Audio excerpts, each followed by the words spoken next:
sail just depends on how the rope. Yes, how much rope you're holding on to. Well, we did say though, that's one thing, I can let it sail well, or I can just turn the whole boat.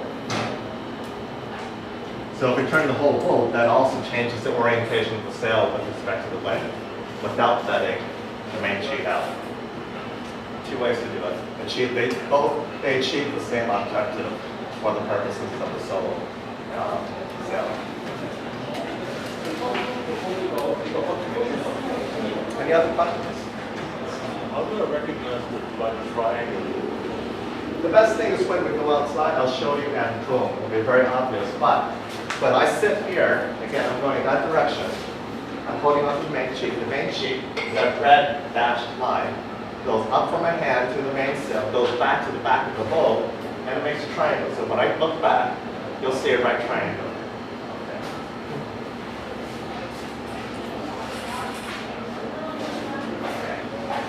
That's sailing upwind, and that's all there is to sailing upwind.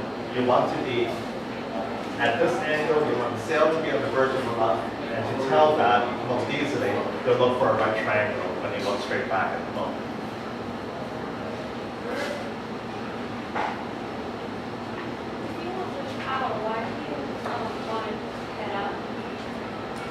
Well, what happens to the angle of the sail? What happens to the angle of the sail with respect to the wind? The wind's coming from here if I head up. Right. If you don't do anything else except head up, then it'll point the sail to the wind and be power. So it's just another way to point the sail to the wind, and power depends only on, for the purposes of this class, only on the angle of the wind with respect to the sail. Wouldn't that start blocking? I'm sorry? Wouldn't that start blocking this? Yes, it will start blocking. It'll make it stop if you head up too much or you let the mainsail out too much. But we're talking about how to handle the boat feeling too much. It'll solve that problem. You won't be moving, but if you want to start moving, how do you start moving? Bear off slightly or pull on the main sheet. So if you pull on the main sheet, catch the wind again. You pull on the main sheet, catch the wind. Or if I turn from here, if I turn the whole boat, it catches the wind also.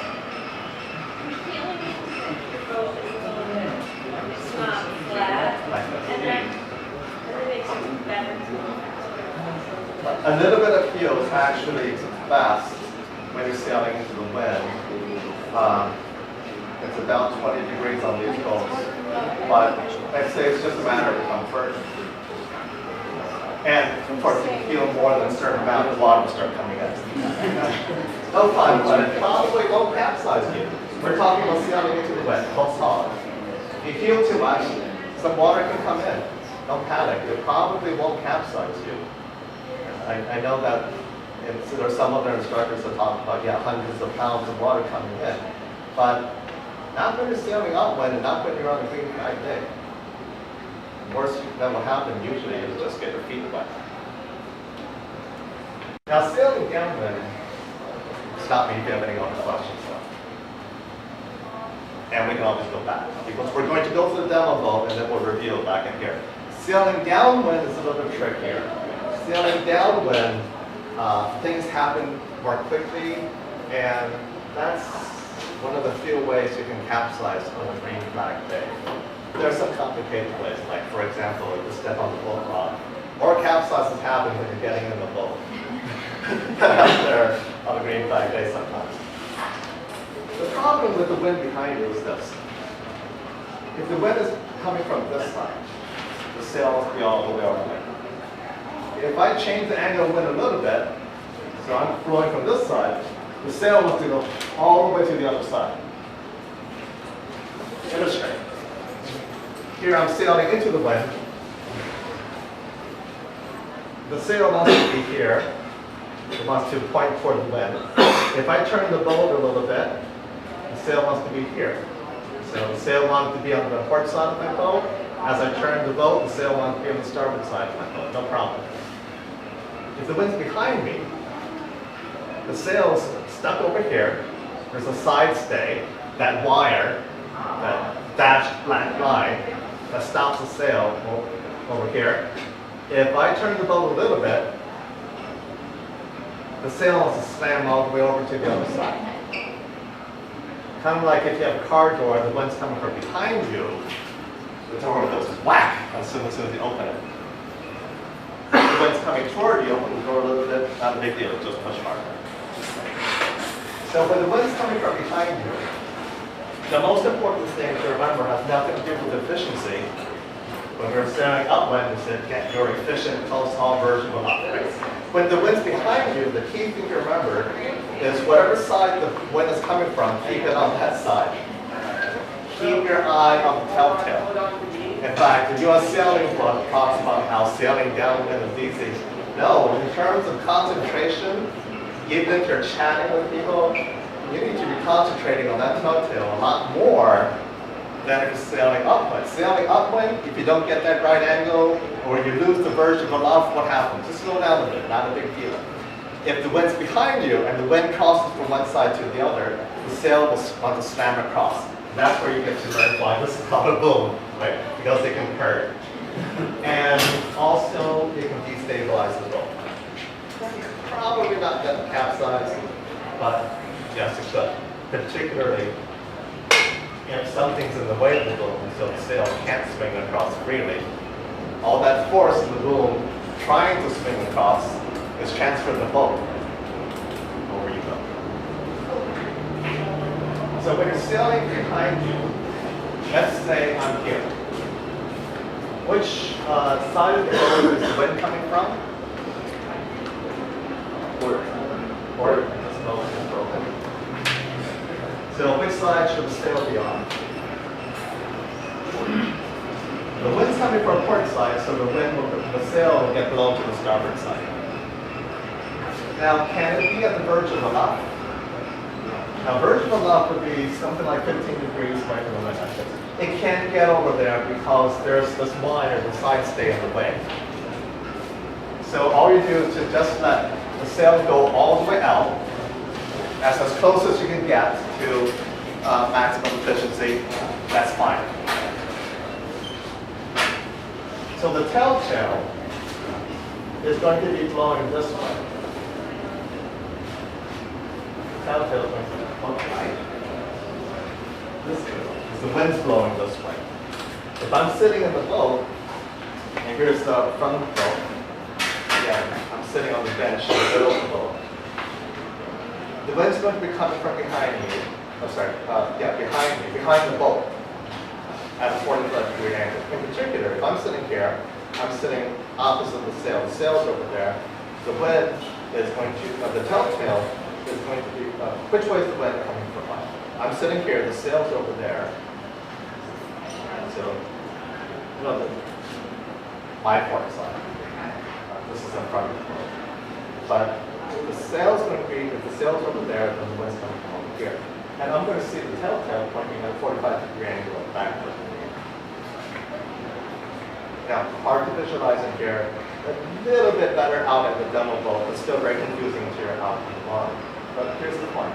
If the telltale is pointing that direction, keep it pointing that direction. So if the wind's coming from behind you, take a look at which side the telltale is on, and keep it on that side. If the telltale starts pointing straight forward, the wind straight back behind you, get out of that position right away. And the fallback is head up. Now, even when you're heading into the wind in the close haul, heading up is a good safety maneuver to kind of keep in mind.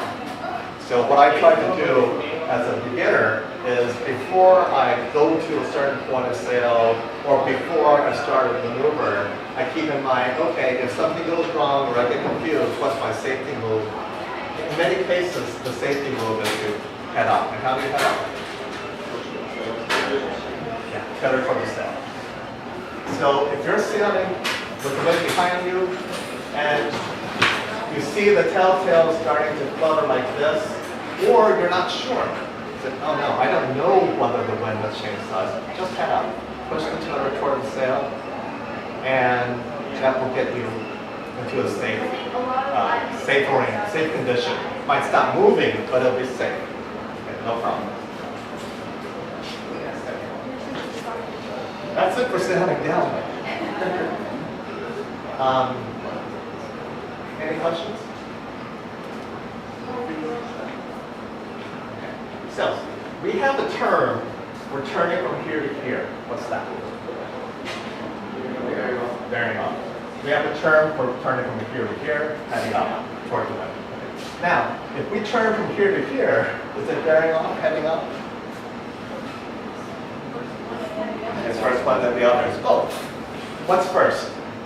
Heading up. So we're heading up and then bearing off there. We have a similar problem when we're in this position and trying to get into this position. We get from here to here. At first, the wind's coming from here, we're bearing off, and then we're heading up toward the wind again. So we have two new terms. We have terms for turning from here to here, or turning from here to here. We need a new term for turning from here to here, and that's called tacking. That's the third use of the word tack. A kind of turn, a kind of turn. And we need a new term for turning from here to here.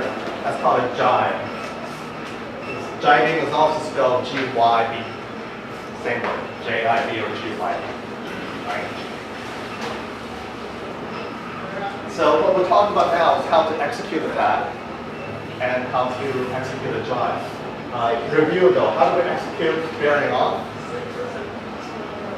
Tiller away from the sail, and then heading up with tiller toward the sail. So we know how to execute these two turns. We're going to learn next, how to execute a tack. How to turn from here to here.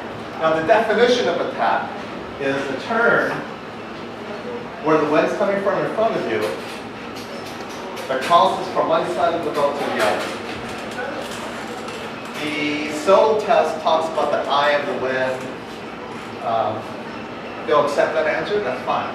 Technically speaking, it's fine, but I don't see the reason to add in extra jargon. But you're turning so that the wind is coming from one side, and then at the end of the turn, from the other side of the boat, in front of you. That's a tack.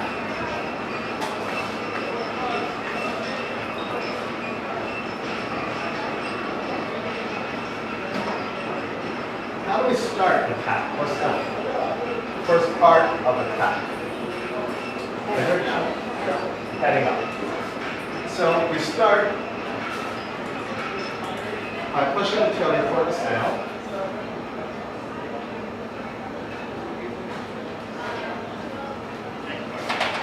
In the demo portion, we'll figure out the rest. What do you do with our hands? What do you do with your body? But for now, the other thing to remember about the tack is that it's very slow. So we're going to push the tiller toward the sail hard, and we're going to keep it there throughout the turn. You have plenty of time to get across, do all the other things we're talking about. All one talking about first, for tack. Now, the other turn,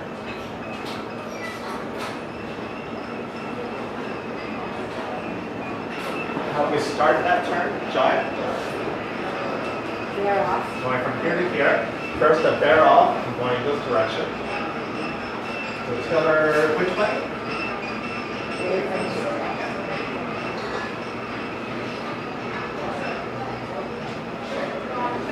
Now this is kind of like driving a car backward. When you drive a car backward, a little bit of steering makes the car swing all the way around. Or if you're pushing a shopping cart, unless you're an IKEA, it's all four-wheel turn. But a regular American shopping cart, if you're pushing it backward, turn a little bit, it swings off in the place. Car's a good example. The boat works the same way. If the wind is blowing from behind you, a little bit of steering input makes the boat change a lot. So, the opposite of the tack, the jibe is very fast. It happens quickly.